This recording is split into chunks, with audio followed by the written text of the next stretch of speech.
अच्छे दिनों के वादे के साथ सरकार तो बदल गई, लेकिन देश के आर्थिक जानकारों की सोच में कोई फर्क नहीं दिख रहा।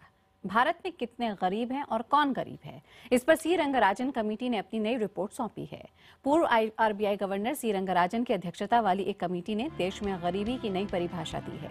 रंगराजन समिति ने सिफारिश की है कि शहरों में प्रतिदिन 47 रुपए से कम खर्च करने वाले व्यक्ति को गरीब की श्रेणी में रखा जाना चाहिए।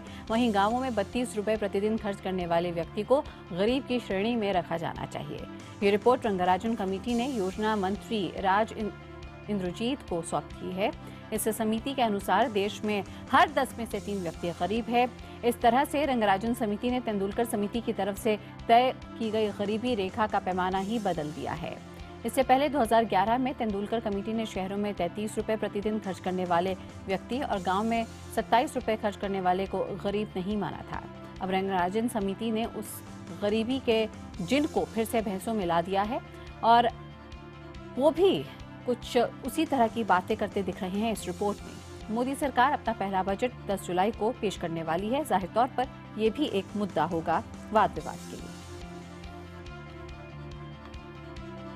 और हमारी पॉलिटिकल एडिटर पल्लवी घोष लगातार हमारे साथ बनी हुई हैं। पल्लवी, तमाम कमेटियां, लेकिन नतीजा वही रहता है और एक मखौल सा उड़ता है गरीबी की परिभाषा की जब बात होती है तो। जी बिल्कुल, लेकिन यहाँ पे अगर आप रंगराजन कमेटी की रिपोर्ट देखें और उसके जो सुझाव दिए गए हैं, और उनमें से ये है कि गरीबी रेखा को बदल दिया गया है, थोड़ा सा बढ़ा दिया गया है।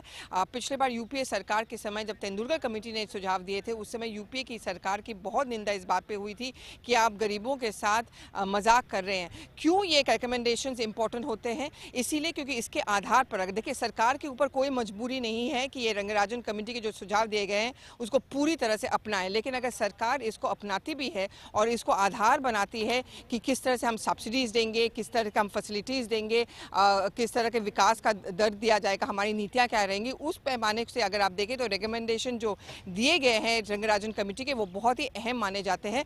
और इसलिए रिकमेंडेशन जो रंगराजन कमेटी का है वो सरकार बहुत नज़दीकी से देखेगी और ये प्रधानमंत्री को भी सौंपा जाएगा और प्रधानमंत्री अब तय करेंगे कि सरकार को क्या अपनी आर्थिक नीतियां जब बनानी पड़ेंगी, क्या इसको आधार बनाया जाएगा या नहीं। बिल्कुल पल्लवी, और यहाँ पर अगर हम ऐसे ही आंकड़ों की बात करें तो तेंदुलकर कमेटी की जो पिछली रिपोर्ट थी और अब जो रंगराजन कमेटी की रिपोर्ट है, उसमें जो पॉवर्टी लाइन की पॉपुलेशन है उसमें भी इजाफा हुआ है। इसके मद्देनजर भी क्या सरकार कोई विचार विमर्श कर सकती है? और एक और बड़ा सवाल ये कि क्या संसद के इस सत्र में ये बहस का मुद्दा होगा? देखिए, दो चीज़ें हैं यहाँ पे। अगर आप कुछ सुझाव देखें उसमें यूपीए के लिए थोड़ी बहुत राहत है, क्योंकि अगर इनके आंकड़े देखें जो रंगराजन कमेटी ने पेश किया उसमें ये कहा गया है जो गरीबों की संख्या है वो पिछले 10 साल में गिर गई है। तो ये बात तो यूपीए उठाएगी कि आप बार बार हमारे ऊपर आर्थिक नीतियों पर दोष डाल रहे हैं, जब हम आपको कह रहे हैं कि अच्छे दिन नहीं आए, दाम बढ़ गए हैं। आप कह रहे हैं कि आर्थिक जो नीतियाँ थी पिछले 10 साल से उसके चलते खजाना खाली हो गया है और इसलिए लोगों को भुगतना पड़ रहा है। तो ये यूपीए कहीं ना कहीं ये मुद्दा को उठाएगी और अपने आप को बचाने की कोशिश करेगी।